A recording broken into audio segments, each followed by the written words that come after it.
Again guys, now ilalagay na natin ang ating red pepper wings. Hello everyone! Welcome sa aking channel ulit. Magandang gabi at magandang umaga dyan sa inyo everyone. So unang-una sa lahat, shout out muna at ako'y magpapasalamat una bago ko makalimutan. Siyempre, magpasalamat sa inyong panunood at ako'y maggagawa dito ng wings platters. Yes, wings party. Ang mga ingredients ko, ayan, mayroon akong table teaspoon na chicken bouillon, okay, table teaspoon na paprika, yung red pepper. It's of course 1 teaspoon na black pepper, at saka teaspoon na salt, at saka 3 table teaspoon na brown sugar, at saka of course 4 table teaspoon na soy sauce. Ayan guys, paghahalo-haluin lang natin yan. Ihahalo na natin para ayan. So ayan guys, i-pre-knife ko muna ang aking wings. Natin ang ating, ito ay yung minarinate natin.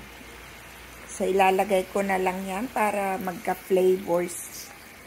Ay. Si guys kinovered ko to ng talaga, ang covered nito talaga ay wings.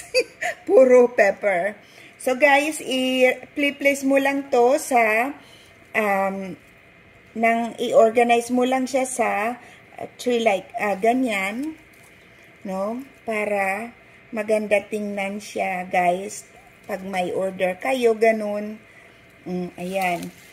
Ito ay small tray lang to.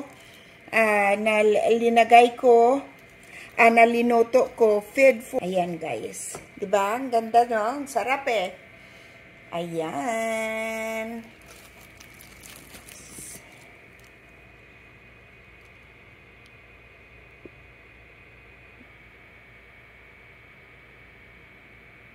So guys, ang nabili kong yung the lid is yung takip ay hindi malalim. Dapat malalim yan eh. Kasi ito talaga pang platters talaga to. Katulad nito, malalim to. Ayan o guys. So ayan. Ang sarap ng aking red pepper wings platters. Pwede na i-serve yan pang party, guys. So, ayan, guys. I hope you like my red pepper wings platters.